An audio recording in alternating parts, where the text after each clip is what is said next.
Welcome back to the Conscious Entrepreneur Podcast. If this episode sounds like a conversation between two old friends, that's because it is. Today, I'm excited to bring you a really fun discussion with someone I've followed and respected for a long time, Dave Kashen. Dave started a number of successful companies like WellSphere and WorkLife before becoming one of the most sought-after leadership coaches in Silicon Valley. What makes our conversation special is Dave's unique approach to what he calls the inner game of entrepreneurship, a concept that goes beyond business strategies and touches on the very core of what it means to lead with presence, authenticity, and heart. As Dave says, when you know who you really are, you lead with love, presence, and integrity. You create powerfully and experience a sense of peace, play, meaning, and fulfillment, while building a wildly impactful business in the process. I think it's safe to say that we all want to lead from this space. So let's jump into the inner game of entrepreneurship with Dave Kashen. Hey, Dave, great to see you. Thanks so much for joining us on The Conscious Entrepreneur. Thanks for having me, Alex. You've got this great background as an entrepreneur and someone who's been very thoughtful about their journey, now working as a coach and really changing the conversation around entrepreneurship. And I just want to kick off today with a general question about a topic you have brought up a lot to me and you write about a lot, which is the notion of entrepreneurship being an inner game. And this is not going to be something that's new to listeners of The Conscious Entrepreneur or to the folks who came to the Conscious Entrepreneur Summit, but I want to get your perspective on what do you mean by the inner game of entrepreneurship and why is it crucial for entrepreneurs to think this way? So I'll start really high level and then kind of zoom in specific to entrepreneurship. One of the things I realized some years ago was there's two primary games that people tend to play in life. One is, can I get life to match my mind's idea of how life should be? The other is, can I just be with life as it is and relax my mind's idea of how life should be? Most people are playing the first game, right? Can I get life to match my mind's idea of how life should be? And it's a really challenging game. Even when you win, the joy, peace, contentment doesn't last very long. And because life is dynamic and our mind tends to be a bit more rigid, it's really hard to get them to match. So I realized at some point that the richer, more workable game, a game you could actually win, is the other game where I can more and more relax my mind's idea or let go or disconnect from my mind's idea of how things should be, so I can just be present with life as it is. And the beautiful thing I think about playing life that way is you win twice. So first you win because you get to experience the peace and contentment and joy and freedom that comes with being present and not wishing things were different, which is ironically, if you ask people why enough times, including entrepreneurs, well, why do you want to raise a big round and why do you want to, impact all those people and why do you want to sell for $1 billion? And then I'll have this money and then I'll have this. Well, why do you want that? Well, then I'll feel peaceful and content and joyful. Well, that's already always available now simply by removing what's in the way of you experiencing presence. So I'm a fan of I want to go right to the root, direct path. And so you win that way because you get to experience the joy, the aliveness, the lightness of being peaceful. And it turns out it's way easier to create the results that you want from that place, right? The less attached you are to the outcome, the easier it is to create. Like many people know this from dating or, areas like that, or if you're too clingy and too attached, it's actually repellent. I think that happens with life as well, with fundraising, with recruiting, with, all the aspects of creating. Again, because the state that you're in when you're attached to the outcome is a very clingy, constricted state. So you're not as resourceful. So that's the kind of paradox is the more you're relaxed and present and have your full resourcefulness by letting go of the attachment to the outcome, the easier it is to then create the outcome. So I love helping entrepreneurs shift into focusing on that game, because then they get to both have a better experience, more joyful, less stressful, more enlivening, more playful, and more likely to succeed. And in the non-abstract, what was going on in your life when the light switch, when the light bulb went off for you? Yeah. Well, I'll give you a little quick kind of context background. My parents were divorced when I was 5, and my dad, who I now know is totally doing his best, was not the most emotionally expressive man. And after my parents were divorced, just felt a disconnect and made up a story that I was unworthy in some way, unworthy of his love, unworthy of love, just, the general sense of unworthiness that many people experience. And so I spent probably 25 years of my life trying to prove I was worthy. Right. And in some way it was that game, right? That game of, can I get myself to match this image my mind has of what is required to be worthy. So that I went to Wharton, studied finance, worked at Goldman Sachs. People laugh sometimes when I tell them that, like, you were an investment banker. Like, that's, farthest thing from the sort of deep emotional, sometimes spiritual work. And But yes, I was. it's a great way. It's a great way to get accolades. You go to a good school, and people say, "Hey, Dave, what a Yeah, great job! You're so smart." Then you go work for a good company. They pat you on the back. They say, "Wow, look at Dave." Look, he made it, by societal standards. He's a success. And in some way, I was super lucky. So I went to Goldman. I worked at one of the top performing hedge funds. And that was like the job I thought I was always supposed to want. So I feel super lucky in a way that I arrived, relatively early in life at the top of this mountain I thought I was supposed to climb, and then looked around and was like, where is the sense of fulfillment and peace that I thought I would feel once I did all these impressive things and accomplished all this? And so that was kind of an early wake up call, like, maybe this isn't, I'm climbing the wrong mountain, or, playing the wrong game. Though at the time my hypothesis was that what was missing was more contribution, right? Instead of kind of, reallocating capital and generating wealth for very wealthy people and institutions. Maybe what was missing was creating something new in the world that would serve people. And so that's, so I went to Stanford for business school, started my first startup with a classmate. And so we built it over 4 years. Company was acquired. And, it was really challenging 4 years. I did not have a coach. I was not winning my inner game. I was suffering, struggling, stressed, feeling unworthy, feeling like an imposter, working like crazy, frenetic. Like I was like a tale of what not to do as an entrepreneur. Like, ignored the inner game, sacrificed all my, rituals and routines on the altar of, it wasn't even success. It was like, I can't fail. I've never failed at anything. I've told everyone I know that I'm doing this thing, right? Because you have to be pretty public, when you're doing a startup, I think, to be successful, because you're drawing all the resources And around so, you. what company was that? That was called WellSphere. It was an online health and wellness company, ironically, because we weren't that healthy and well while we were building it. And we sold that to Health Central, which was kind of like Sequoia, Interactive Corp's online health sort of platform. So as soon as we sold it, like, I felt like a shell of my former self. So my hypothesis, because this again was sort of outer game, I was like, oh, if I do this thing, then I'll be fulfilled. But it was still me, right? No matter where you go, there you are.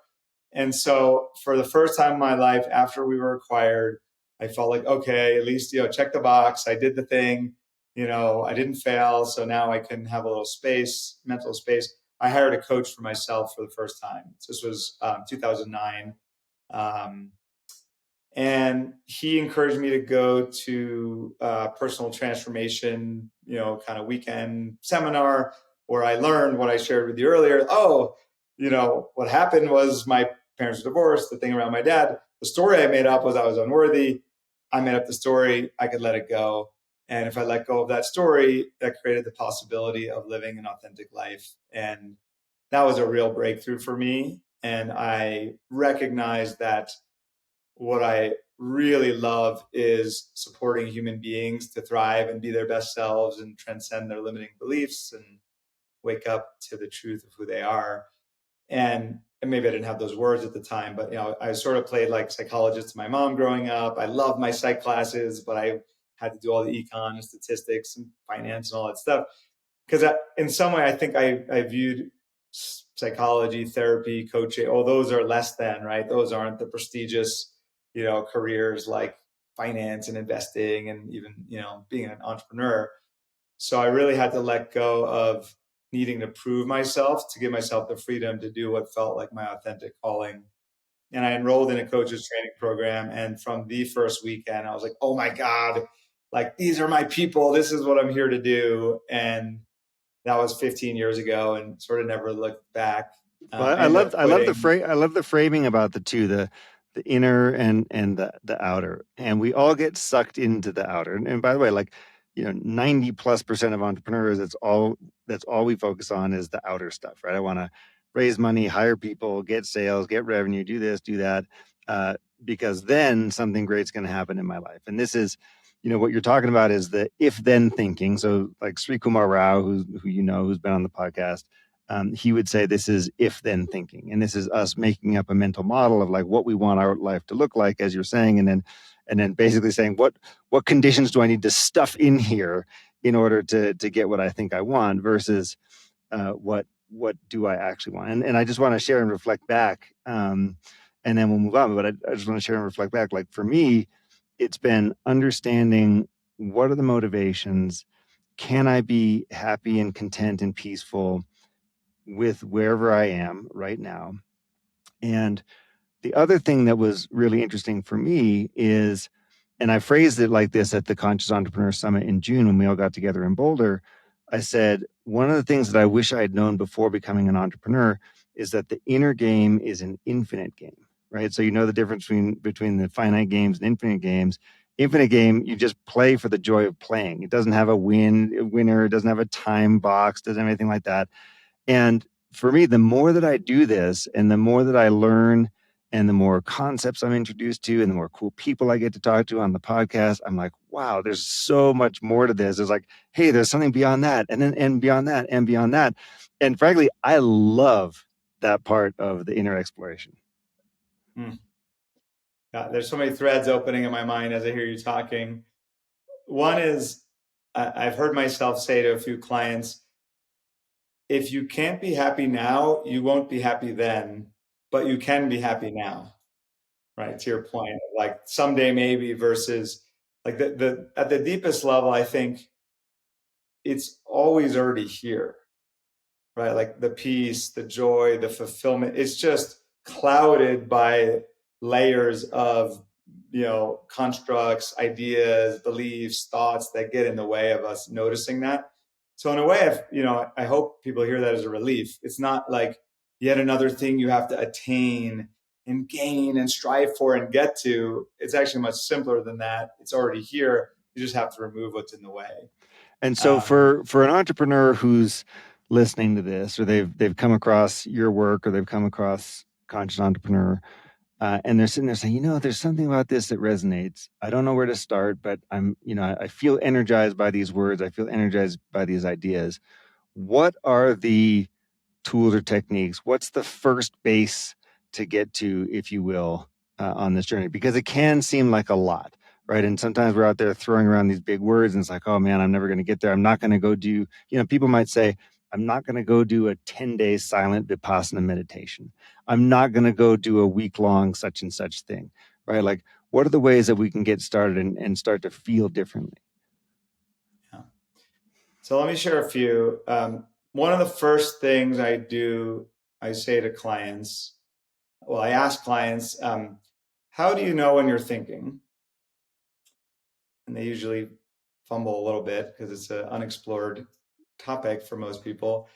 And eventually they get to a realization that essentially you hear a voice in your head talking and say, okay, well, what's so interesting about that phenomenon is in order to hear a voice in your head talking, there must be a talker and a listener.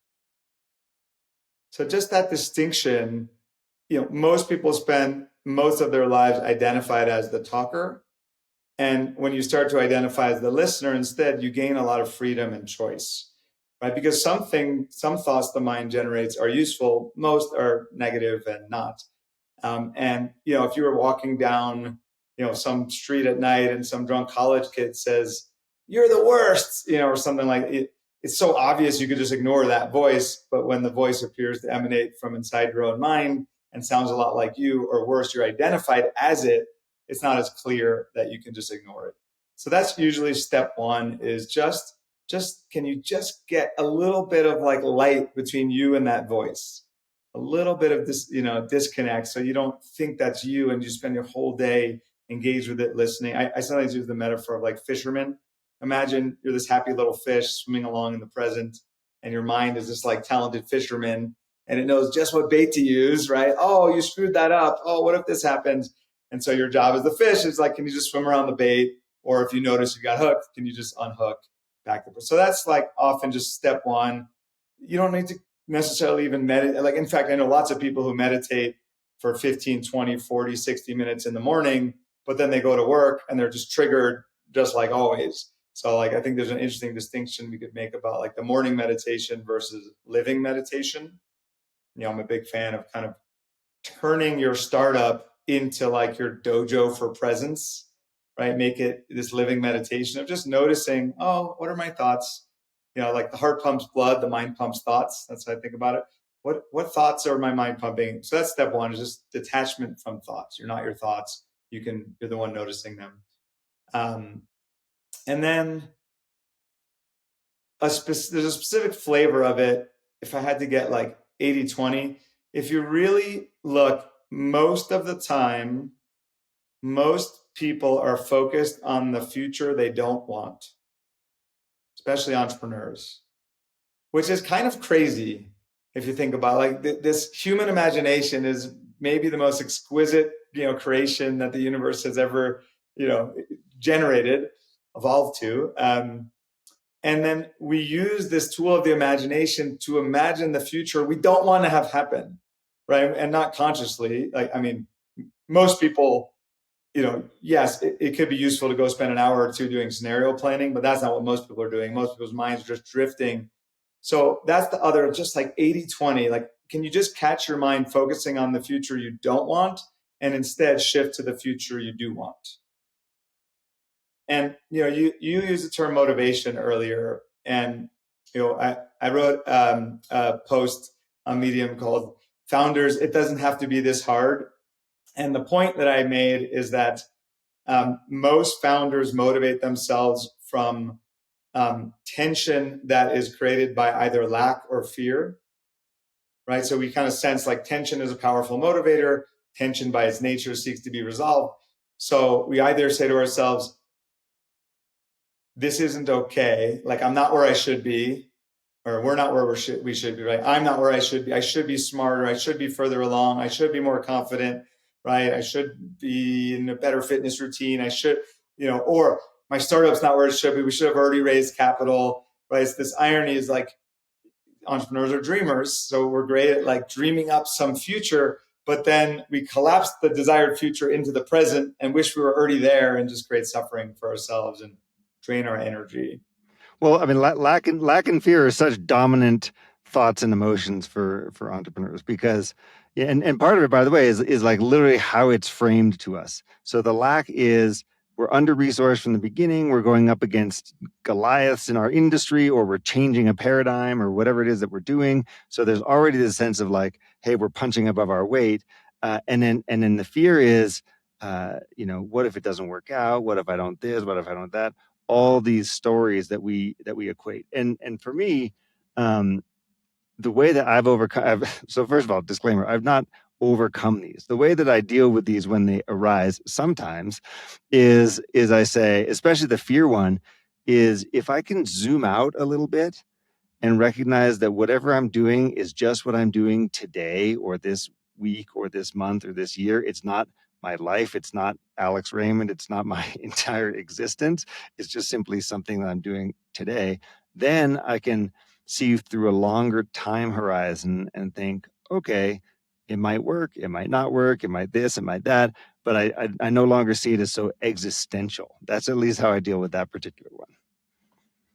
Yeah, part of what you're pointing to is when you get perspective, you don't make it mean anything about you, or at least don't make it mean as much about you, right? It comes I back try to to. Yeah, I try try to. to, yes. Yeah. You try to let go of sourcing your worthiness from the company. I'll say this to you in case it helps you and it helps listeners.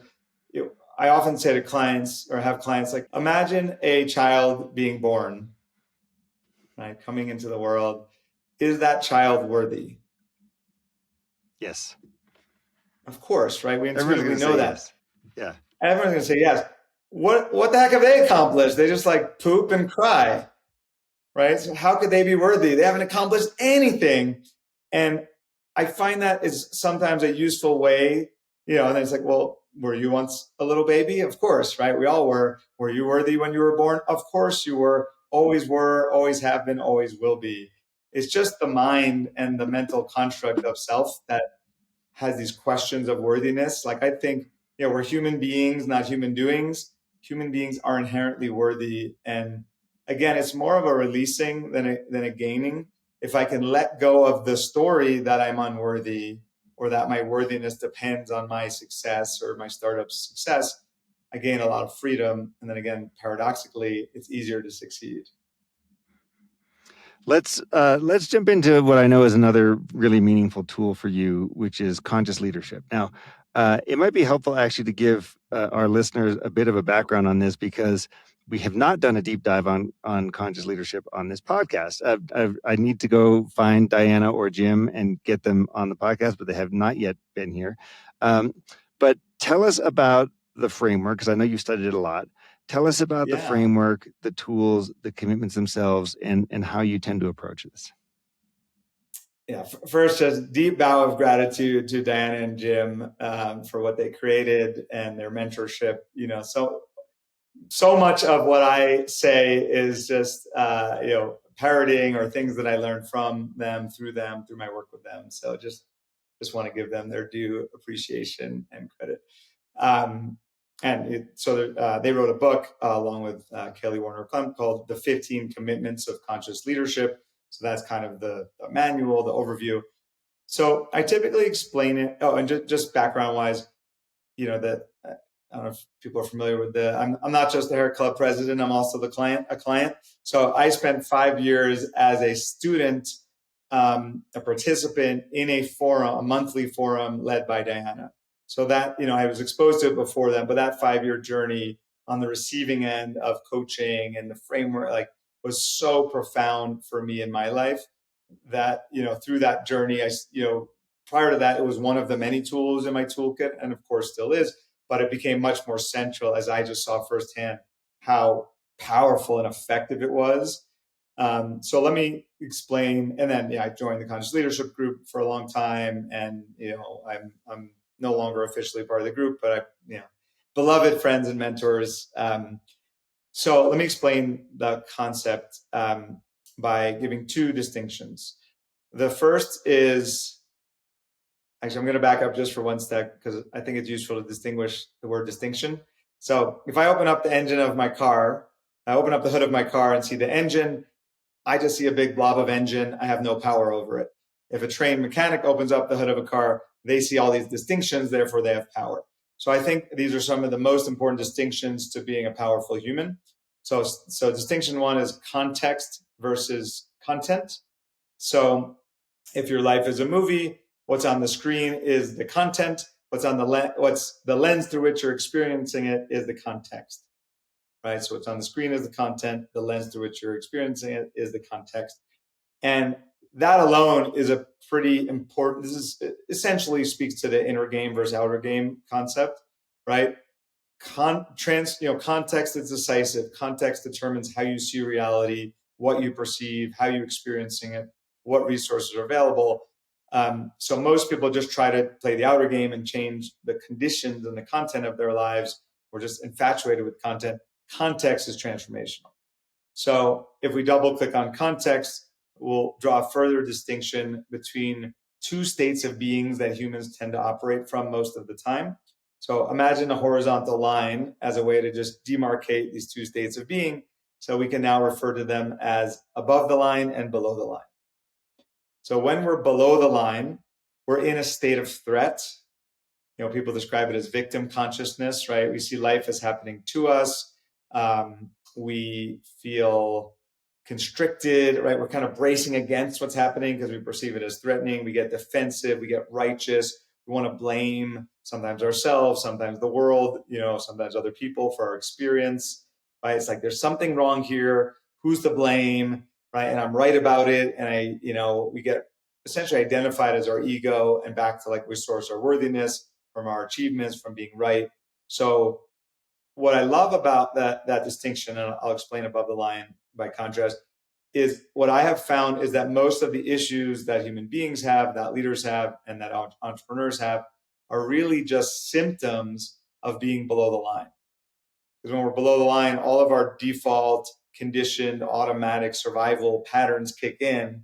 And it's almost like we're not operating as our full, whole adult selves. We're operating in some part of ourselves or some less mature part. And that's why I think a lot, again, back to like going to the root cause of things. That's why I love going to state, because if you can shift your state, all of the symptoms kind of shift at once. So above the line, by contrast, is a state of presence. So you can just, be here now in a non-triggered, non-reactive state. And I sometimes use the metaphor of driving. But let me finish. So when we're above the line, we're present, we're open and curious, right? Instead of wanting to be right.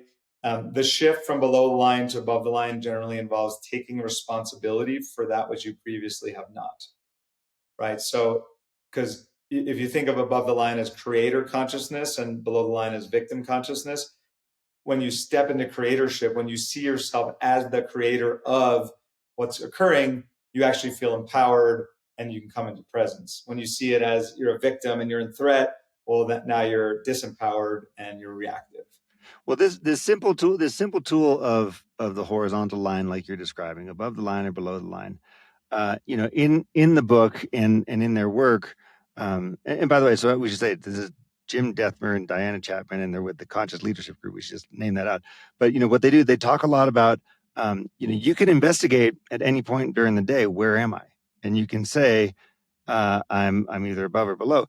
And then the other thing to add to that is, we would naturally think that being below the line is somehow negative, or something that I need to change or be ashamed of, or what have you. And the point, which I think is so powerful, is that we don't have to provide any emotional context on that whatsoever. We can simply notice where we are. And it's almost as though by noticing, then we're able to say, so am I okay being below the line? Because maybe I'm just like, I want to have a fit, right? I'm just like, I'm below the line, I'm going to have a fit and I'm going to have a tantrum.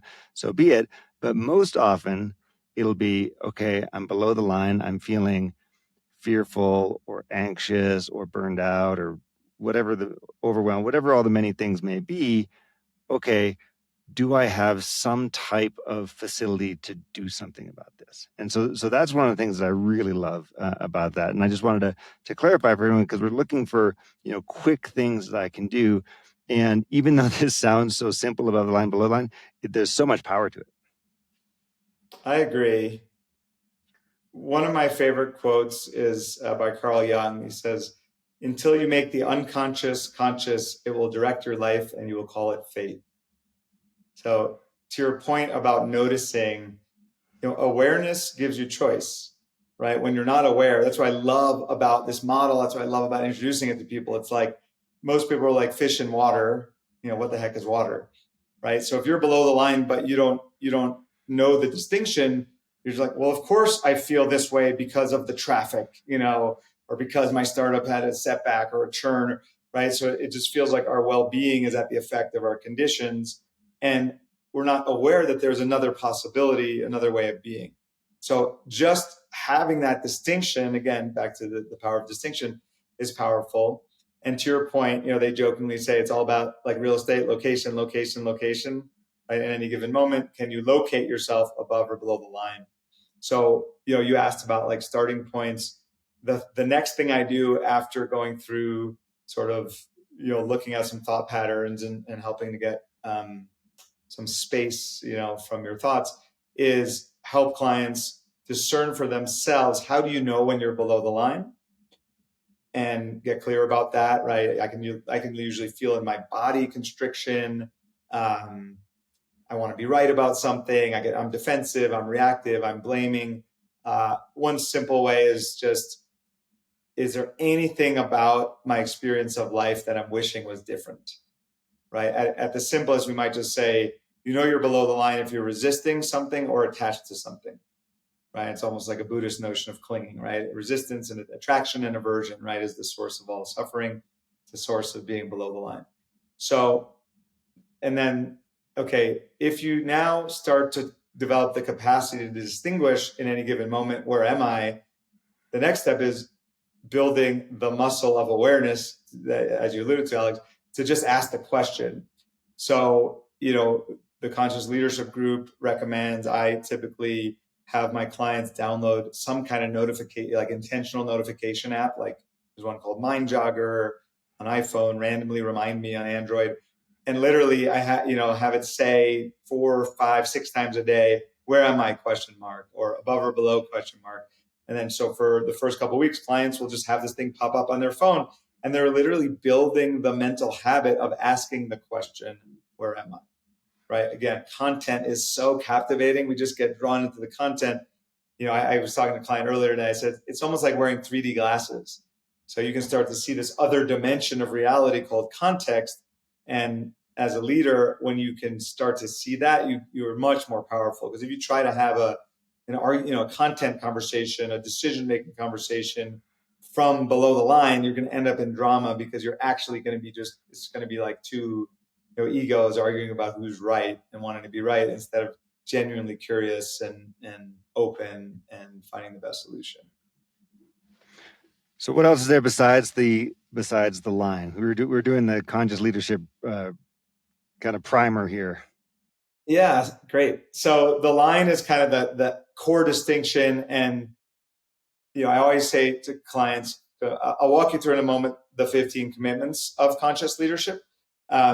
But the thing I think is most important to remember is, fundamentally, it's about your state of being, right? And it's like if you're in in the middle of a big city trying to see the stars, like it kind of doesn't matter what techniques you try, until you've shifted to another location, you won't see them, right? So like, I just want to make that point that like the 80-20 is, what state am I actually in? And then what I think is so brilliant is they've then mapped out kind of the realm of leadership and really reality, being human, to these 15 kind of dimensions, and then shared for each of these dimensions. And I'll explain what I mean by that. How are we oriented when we're above the line, as contrasted to how are we oriented when we're below the line? So I'll give you some examples. I'll go through at least the first bunch. So the first commitment, when we're above the line, I mentioned this earlier, we take responsibility, right? And it's important and when we're below the line, we blame, right? So that's the first distinction. And it's all of these commitments you could think of both as like indicator dials, like I know I'm below the line because I'm blaming, but also shift moves. If I want to shift above the line, I let go of blaming and I take responsibility. One thing I just want to say about that, because people get a little trapped and tripped up, responsibility does not mean blaming yourself, right? That's still okay. Tell us more about that. Sure. So when we're below the line, we start with the premise there's something wrong here. And then the natural question arises, who's to blame? When we're above the line, we let go of the notion that there's something wrong here. That's just a mental idea. That's, again, choosing your mind's idea of how reality should be over reality. So from presence, we let go of the story that there's anything wrong here. So there's nobody to blame because there's nothing wrong. Now, we might not be in the reality we plan to be or expected to be or ultimately want to be. But again, you can't get there until you're here. So, first we just have to accept reality as it is, come into presence, right? That's what allows us to be present, is acceptance. And then you look to see, how did I create or co-create or contribute to or allow this to occur? And that leads to learning, right? Like I always say, like really the only point of the past should be learning, right? If we're using the past to beat ourselves up, what good does that do? And the more you take responsibility, it's one of these funny things where like at first bite, it's kind of bitter. You're like, oh, I've been blaming my mother-in-law all these years. I've been blaming, it's like, I've been blaming my CTO, my co-founder. I created this. Ugh. But then as you take more bites, so to speak, you're like, oh, wait, but if I created this, that means I actually have some power to create something different, right? Because if I'm blaming, then I'm just the victim of the other person. So it's really an act of self-empowerment. How am I the creator of? One of my favorite tools is I'll have to give you two. They're kind of related. One is called Write the Recipe. So like Alex, I went, you had a dinner party, you baked this amazing key lime pie, and I'm like, oh man, that was so good. Can you give me the recipe? But instead of a key lime pie, it's like, I don't know, stressed out, burned out culture in your company, or missing your target revenue month after month, or fight with your co-founder, or right, whatever the thing is that you're wishing wasn't so. If you can write the recipe for how you created it or co-created it, you start to see more clearly what you can do to uncreate it, right, or create something different. And I find if clients are willing to take responsibility, they always get value out of it. They always see something they didn't see before, and then they know what to do. Okay, so that's commitment one, is responsibility versus blame. Commitment two is curiosity, above the line, versus being right. As I said, we get righteous, right? Commitment three is around feeling your feelings versus repressing feelings. And this isn't always obvious to everyone why this fits into presence, but the real reason we go below the line much of the time is because there's some feeling arising that we don't want to face or experience. Right? Most people have labeled sadness, fear, and anger as bad and negative. And so, there's sadness, don't want to feel that, stuff it down, go into my head, imagine stuff, right? Or, fear, don't want to feel that, go into my head, imagine. We get caught in these like cognitive emotive loops. And so one of the most powerful shift moves is learning to actually just welcome and feel and embrace all of your feelings. Knowing that many feelings don't last that long. What are they, 90 seconds or something like that? Yeah, that's a great. I'd go further than many feelings. All feelings. All feelings. Yeah, I would say all authentic emotions. Let's distinguish that. Last for as much, up to 90 seconds. Now, if you're grieving, for example, a loss of a loved one, there may be lots of waves, but it's actually there's two things. There's a few things to talk about if you want to go down emotions. One is what you resist persists, right? So the reason most people experience moods and emotions that seem to last a long time is because we don't want to feel it initially. We stuff it down, then we go into our heads and we kind of ruminate or distract ourselves, and we feel it a little bit more, then we might think about it. So we get in these cognitive emotive loops that can last a long time, even years. But the root of it, like to pop the balloon, is just, can you fully let yourself feel the feeling?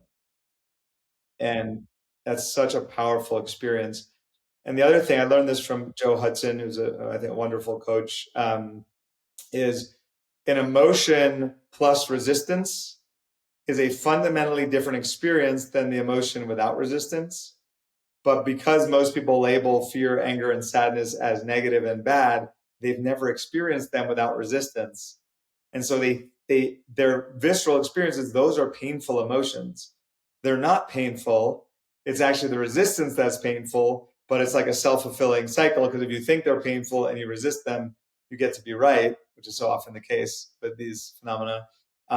But you experience a lot of pain. So that's something I really work with clients on, is can you just allow yourself to feel what you're feeling? Can you welcome it and notice just what it's actually like? Like often people find that if they really welcome fear, inside of it is excitement, right? There's this quote, like, fear is excitement without the breath. It's like both are just a way to be with uncertainty, right? There's like an energy of uncertainty. When we fill the vacuum with imagining what we don't want, we feel fear. When we fill the vacuum with imagining what we do want, we feel excitement. But they're very close emotional states. So this is a really good primer on conscious leadership. And I want to pivot a little bit because there's some other topics that I want to get into. Safe to say that this is a really powerful tool for entrepreneurs. And if you haven't read the book, The 15 Commitments of Conscious Leadership, I highly recommend it. It's probably my number 2 most recommended and given away book out there. My number 1 most given away and recommended book is The Untethered Soul by Michael Singer. You get those 2, you do everything they say, and your life is going to be substantially different than it was before you read them. But I want to shift now, Dave, into another thing. Which, Can I add one? Yeah. I wrote something recently, or did a video recently. The 3 books every entrepreneur must read. So we're very aligned: 15 Commitments of Conscious Leadership, The Untethered Soul, and The Power of Now, which I imagine you like as well. Okay, please go ahead. Yes. I was just going to bring up another thing that comes up for entrepreneurs, which is this feeling. We all know the saying, it's lonely at the top, right? And everyone tells us, oh, you're starting a company, it's so lonely. You're the CEO, there's no one you can talk to. You internalize all this stress. Frankly, sometimes you just internalize the good too. You internalize the good and the bad. You don't have that ability to connect with others. Many entrepreneurs want to build deep, meaningful, authentic connections with other human beings, particularly the people that they work with, but they don't know how. They don't know how to do it. They don't know how to be in the balance of, well, yes, I'm the boss, and there's certain things that I'm doing versus, hey, these people are working for me, et cetera. So that's one element. And they also don't really know, how much should I verbalize about what's going on for me and the stresses that I might be facing and stuff like that. And I'm curious, just because I know you've worked with so many really well-known entrepreneurs and CEOs, when folks come to you with those sorts of questions about how to balance this and how to create real connection with the people they work with, what do you typically recommend? One of my favorite quotes is from Chip Conley, who's running the Modern Elder. Yeah, he's also been on the podcast. Yeah. Oh, okay. Well, I love Chip. He says the most neglected fact in business is that we are all human. Mm-hmm. And so I think there is a notion that we need to be inhuman, like we need to be invulnerable, right? And I'll draw a few distinctions that I think will be helpful here. One is like conviction versus certainty. I think this is a really important distinction, because I think what often can stop CEOs, founders from being authentic is they feel like they have to have certainty. They have to know all the answers. They can't admit when they don't, right? They can't admit vulnerability, that they have any fear or emotions or anything like that. And I think it isn't true. I think that, like, the more connected your team, the more trust there is, the more powerful you'll ultimately be. Like, trust is a really powerful, factor of production, for lack of a better word, right? Like, teams can move so much faster together when there's high trust, because if you just assume good intent, you don't waste all this time and energy and drama, and what creates trust is vulnerability, right? I'm willing to share something with you that's scary for me to share, and see that you honor that by not using it against me, right? That's generally what creates the kind of connection and trust. So I think like everything, there's extremes. You can go too far in either direction. I think most CEOs go too far toward thinking they have to be invulnerable. I think this was one of Pat Lencioni's like five Temptations of a CEO, which is a decent book as well. Was like that I have to be invulnerable, and therefore I can't be real with my people. I do think it's important to have conviction. Like, I think like leaders create a compelling future for their teams to step into.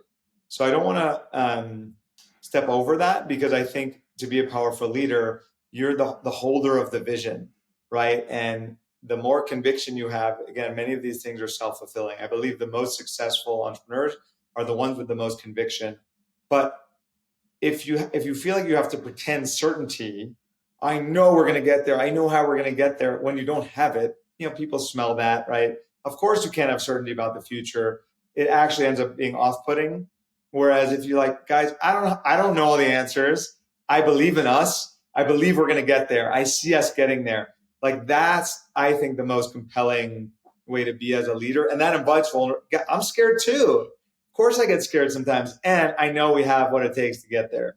So it's the both and, right? I think the lie is that it's either or, like either I can be a strong leader or I can be vulnerable. I think the strongest leaders are vulnerable and have conviction and willing to stand for, like, we can get there, clear vision of the future.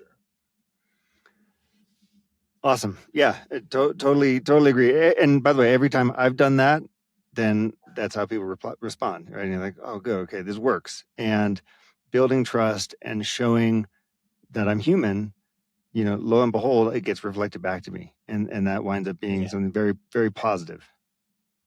And humans have emotions. Yeah, like there seems to be a general social kind of professional agreement that we're not allowed to have emotions or show emotions at work. And I think there is an absurdity to it. Again, you can go too far in either extreme. I often ask leaders, like, are you wanting to share that feeling for you or for them? Right? So, because I think there is a certain responsibility as a leader to like take care of yourself and serve your people. Right? I personally don't think, come to me, right? Come to peers. Like there are ways I want everyone to have the radical support they need. But generally, I think leaders' primary function is to serve. And so there's times where, like, if you're just kind of trying to unburden yourself of the fear, that's really different than, I want to be vulnerable. I want to connect with my people. I think me letting them know that I have some fear will help them, give them permission to feel their fear. So like leadership is the art of discernment. So, there's never like a one way and one rule, but can you discern moment to moment, like what best serves our vision, what best serves people. And I find the more you're present, above the line, the more clear you are about what best serves. Now, share with us some of the stuff that you're working on. I know that you've got a number of programs. I know that you live in a great place in Idaho, and you've got some plans for a bunch of CEOs and entrepreneurs coming together in January. But tell us more about all the stuff you got hopping. Thank you for asking, Alex. So this year for me has really been about serving more humans, serving more entrepreneurs. I've been for 15 years primarily coaching CEOs, founders one-on-one, and just have been feeling inspired and called to serve more people. So last fall, I launched a course called The Inner Game of Entrepreneurship. That's like a online 3-month program. I have cohorts going, constantly. It's all on my website, davekashen.com/courses. And so I have that going on an ongoing basis. I'm working on kind of building more video-based content for people who can't attend live, building a whole kind of membership model. Really, it's all like I just want to serve more and more entrepreneurs because it's just, to me, it's such a noble, meaningful, and challenging pursuit. So one of the things I'm excited to do, I live in this beautiful place in Sun Valley, Idaho. I find it so energizing, revitalizing. Frankly, I've been a little bit jealous of like Allen and Company when they bring in all like the CEOs of all the Fortune 100 companies. And I'm like, what if there was a version of that for entrepreneurs? So I'm creating, for now I'm calling it the Sun Valley Founders Retreat. First one, will be in January 2025, and I'll continue to, create future ones. Just to like fully immersive experience for a couple of days where we, deeply connect, do the exercises that I have found reliably and consistently make a difference for clients to really inner game work, right? Shift limiting beliefs, look at identity, look at patterns that are in the way, get fully present, and then start to, give ourselves permission to dream and envision, and then get clear about who do we need to be and what do we need to cultivate in order to create that future. And then, I love to ski. A bunch of entrepreneurs that I know love to ski. So as a way both to like continue the bonding, connecting, playing, but also to integrate learning. I find if you get in your body, you can actually integrate the shifts, because a lot of them are really deep, unconscious, energetic shifts. So we'll kind of play, we'll ski for, so it's Thursday, Friday, and then Saturday, Sunday, spend the weekend skiing and dining together. And so I'm just like, when I think about and imagine like a group of amazing, like heart-centered entrepreneurs coming together, as I know you've done, in this beautiful, revitalizing place with physical activity and deep work. It's like, this is the dream event that I wish existed when I was doing a startup. So that was what prompted the creation of that. Sounds like a winning combination. And for me, when I do these things with Unconscious Entrepreneur many times and other workshops and stuff, the number one thing that people take away is this feeling that I am not alone. And so coming to this thing and coming to Sun Valley and realizing, wow, there's a lot of other people who are also on this journey, who also have these same feelings that I do, or the same, situations that I do, et cetera. Realize I'm not alone is a huge thing. Well, I'm really looking forward to the event in January. Congratulations on putting it together.